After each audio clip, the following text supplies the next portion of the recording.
Alec Murdaugh pleaded guilty to more than 24 financial crimes today. Fox Carolina's Grace Runkle joins us now in the studio breaking down that plea. Grace?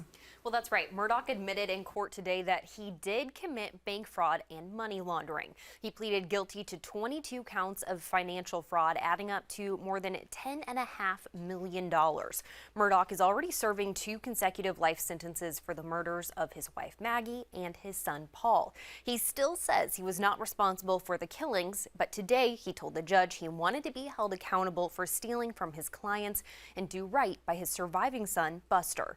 This is a sketch of Murdaugh in the courtroom today. Cameras are not allowed in federal court. Under the plea deal, Murdaugh has to fully cooperate with prosecutors, pay restitution, and take a lie detector test if requested. When asked how he felt about the plea, Murdaugh's defense team says he's relieved. I think he's relieved. I think he's, honestly,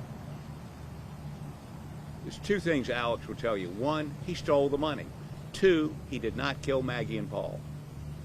And 3, he's admitted stealing the money since he was first confronted in September of 2021 by his law firm. Never denied it. Prosecutors also spoke about the plea, saying this is the first step in justice for the clients Murdaugh stole from.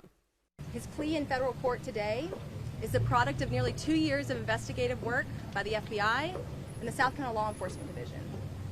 Our goal in holding him accountable for the financial crimes in federal court is to ensure that he's never a free man again. Today is the first time that he's been held accountable for decades of financial theft, spanning decades, and more than $10.5 million from his clients, from his law firm, and from others who trusted him. Murdaugh has not yet been sentenced for these financial crimes. That hearing will take place at a later date. Before that can happen, a pre-sentencing report has to be put together by the Department of Probation.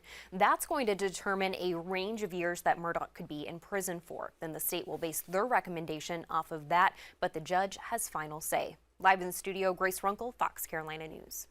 All right, Grace, thanks for that breakdown. Meanwhile,